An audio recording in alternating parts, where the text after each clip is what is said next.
नीति वचन अध्याय 2।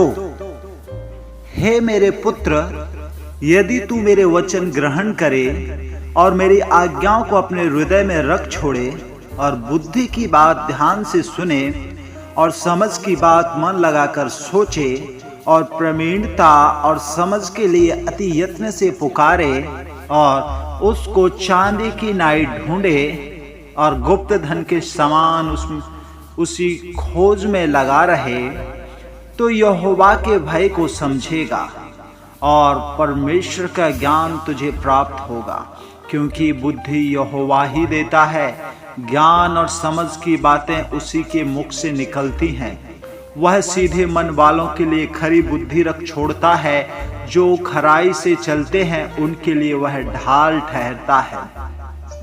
वह न्याय के पथों की देखभाल करता है और अपने भक्तों के मार्ग की रक्षा करता है। तब तू धर्म और न्याय और सीधाई को निदान सब भली भली चाल समझ सकेगा, क्योंकि बुद्धि तो तेरे हृदय में प्रवेश करेगी और ज्ञान तुझे मन भाव लगेगा।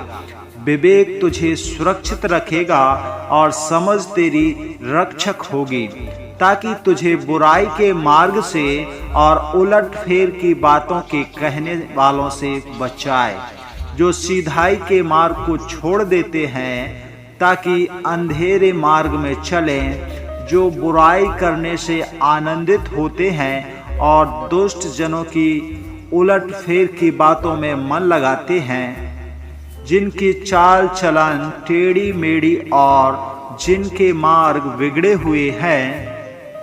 तब तू पराई स्त्री से भी बचेगा, जो चिकनी चुपड़ी बातें बोलती है और अपनी जबानी के साथी को छोड़ देती और जो अपने परमेश्वर की वाचा को भूल जाती है। उसका घर मृत्यु की ढलान पर है और उसकी डगरें मरे हुओं के समान बीच में पहुंचती हैं। जो उसके पास जाते हैं उनमें से कोई भी लौटकर वापस नहीं आता और न वे जीवन के मार्ग को पाते हैं।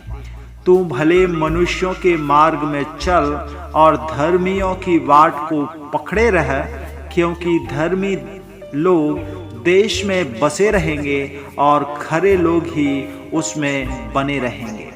दुष्ट लोग देश में से नाश हो जाएंगे और विश्वासी घाती जो है उसमें से उखाड़े जाएंगे।